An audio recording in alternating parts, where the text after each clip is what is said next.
हेतु सर्वाणि कर्माणि मयि सन्न्यस्य मत्पराः अनन्येनैव योगेन मां ध्यायन्त उपासते तेषामहं समुद्धर्ता मृत्युसंसारसागरात् भवामि न चिरात् Partha मय्यावेशितचेतसाम्.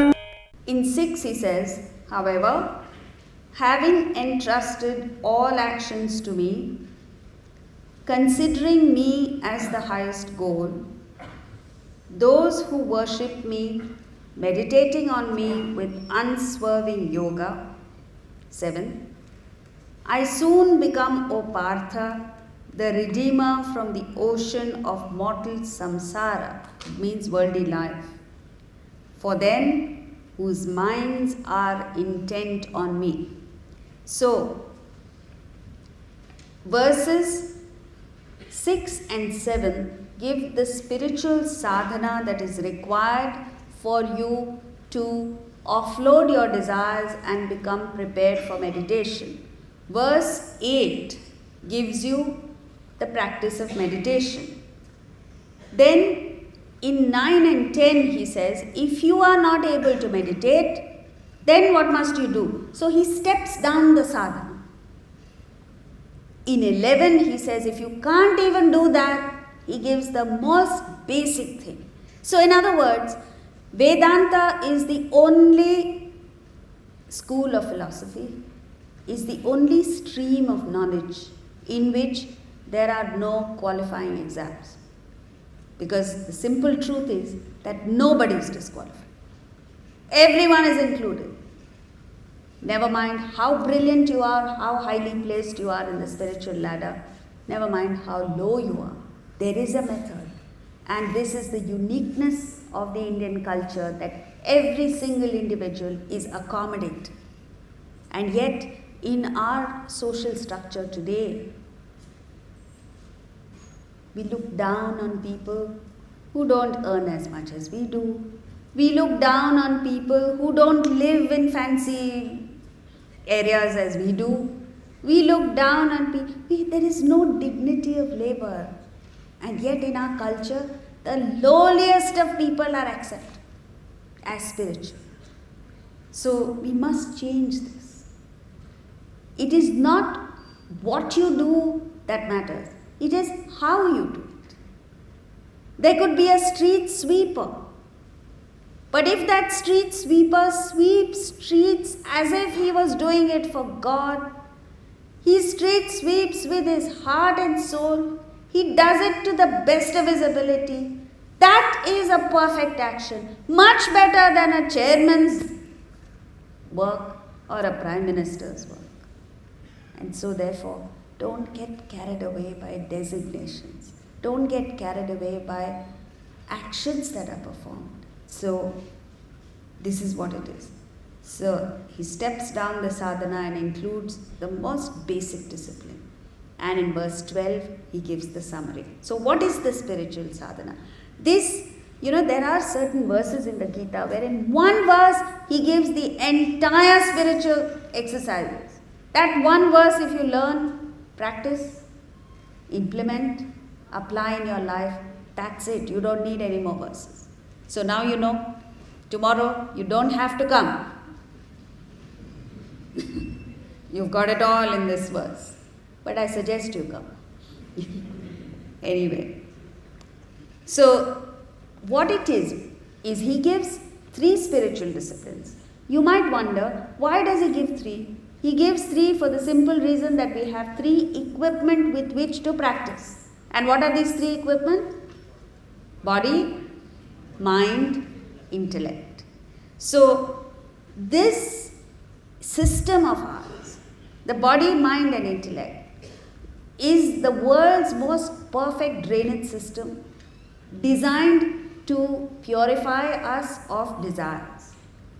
Just as in a city like Delhi, for instance, You have a drainage system, and that drainage system is designed to take the muck from all our homes into a proper waste disposal system.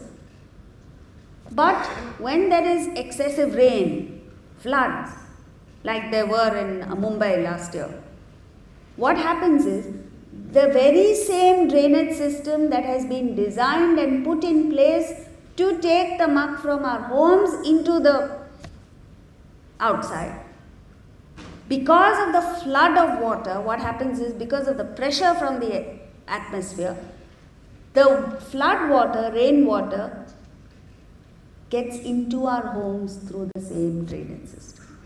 And this is what is happening to us. The body, mind and intellect has been given to us so that the desires can be drained out of our system. But because of the flood of sensuality and materialism outside, the attraction and the temptations in the world, what is happening is that through the body, mind and intellect, more desires are entering our system. Isn't that true? Every day you go out into the world, instead of purifying yourself of desires, you come back with it 10, 15 more desires. So, 3 spiritual exercises. What are these 3? With the body, he says, Yetu sarvani karmani mai sanyasya. Karma yoga. What is karma yoga? Essentially, karma yoga is to identify your particular talent, your gift, your ability. Understand that this ability is not yours, it has been given to you by some divine force, you don't know who it is or what it is. And offer your thanksgiving, offer that very ability back to that power that has given it to you. For instance, when a musician, outstanding ability some people have to sing and melt people's hearts with their singing, captivate their souls with their singing. And this ability to sing has been gifted to them, it's not theirs. So when a musician understands that this gift has been given to me by a power beyond me, and I must sing in gratitude, in praise, offer this ability back to that power that has gifted it to me, then that is karma yoga. In and through his music, all his personal, selfish, self-centered desires fade away and he gets a purified person. He becomes a purified person. But that's not what we do. The musician says, this is mine. I will leverage it. I will use it to make money for myself, to gain name, fame, position, power, etc. And when he does that, 2 things happen. His singing talent goes down the drain. He neither earns money nor is he happy. And desires definitely don't go. He acquires more desires. Same thing with sport. If a cricketer plays cricket and with the understanding that this is a God-given gift, and I offer this back to God. I play cricket not for endorsement money, not for prize money, but simply to play cricket to the best of my ability as my offering to the Lord. Then that becomes karma yoga. So, yetu sarvani karmani mai sanyasya, having entrusted all actions to me. Bhakti yoga with the mind is mat paraha. Everything is his. The best and the worst of things that happen in life are his. He created the world. He created all of us. He will take care of all of us. So this attitude of surrender is very important. What do we mean by surrender? Surrender is not that, as we discussed earlier, it's not a tamasic way of approaching life and saying, oh, I will not do anything, I'll wait there for God to take care of me. That's not going to happen. The opposite of that is what we are all doing. Approach it with arrogance, approach it with ego and say, I am the one who's doing things. little do we realize that there is nothing that we can do without God's help. Every movement of the cell, every movement of a muscle, every thought that flits through our intellect, every emotion that we feel, every action that we perform is facilitated, enabled by a force beyond us. And when you acknowledge that, you do your bit, you do your best, but understand that it is not in my hands. The result is not in my hands, the action is not in my hands. This is called surrender. So, matparaha, understand the overwhelming power of this divine force. And then comes ananyenaiva yogena mam dhyayanta. Focus. All your thoughts are focused on a given ideal. A scientist who's doing research in his laboratory, trying to discover the cure for cancer, whatever he does in the lab or outside the lab, his thoughts are constantly focused on his goal.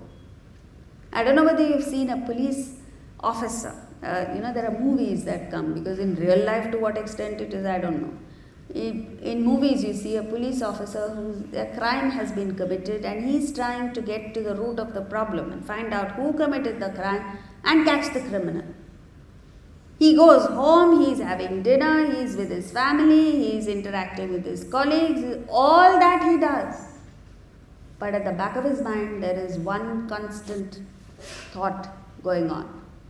And it is because of this focus on the ideal that they come up with brilliant ideas. Solutions come up to them. How is it that Archimedes discovered the famous Archimedes principle when he jumped into a bathtub? All of us are about jumping into bathtubs and swimming pools all the time, but the brilliant thoughts never come to us because the focus is not there. How is it that when an apple fell on Newton's head, he discovered the law of gravity? Now in our cities, all kinds of things are falling on our heads, but we don't discover. Because the focus is missing. Focus is missing because there is no ideal. What are you working for? What are you living for? Day to day, everything goes on. There's no ideal. There's certainly not an ideal beyond your selfish, self-centered interests. And then, whatever it is that you do, physically, emotionally, intellectually, do it with a worshipful attitude. Upasate. What is the difference between worshipful attitude and our normal mundane activities? When you do things with a worshipful attitude, you give your best to that action. You give your best to that particular activity you are involved in. And that's the difference. Anyone, you see, the same lady at home, the lady of the house, prepares the same sweet so many times in the house, and sometimes it comes out well, sometimes it doesn't come out so well, sometimes it is burned, sometimes she forgets to add one or two ingredients. But when the same lady makes a prasad for a puja, how does it come? Delicious. And the children love what she's cooked, so everything gets over. The next day they say, Mommy, please make the same thing that you made for prasad yesterday. She makes the same thing. This time, no good. What's the difference? It's the same lady, same ingredients, same recipe, same equipment. What is the difference? Difference is attitude. When there is a puja, when there is a ritual, when there is a festival, she does it with a different attitude, with a worshipful attitude, and then everything comes out. The rest of the time when she has to cook, she's constantly looking at her watch because she has to go and watch the TV serial. So it doesn't come out well. The secret of perfect action is whatever it is that you do it with a worshipful attitude. Otherwise, don't do it. It's a waste of time. Therefore, the word upasate is very important. Upasate is not just muttering a prayer. It's not going on pilgrimage. It's not visiting a temple, church or mosque. Upasate means every single action of yours, whatever it is that you're doing, do it as if you're doing it for God, and then that comes out perfect. When you do all this, what happens? Tesham mai aveshita chetasam, for those whose minds are set on me. When you perform these three disciplines, your mind gets anchored in the higher. And what happens to such people? He says, I will deliver them from the ocean of samsara. Why does he say, I will deliver them? This is most unlikely. This is not the language of Krishna. This is our language.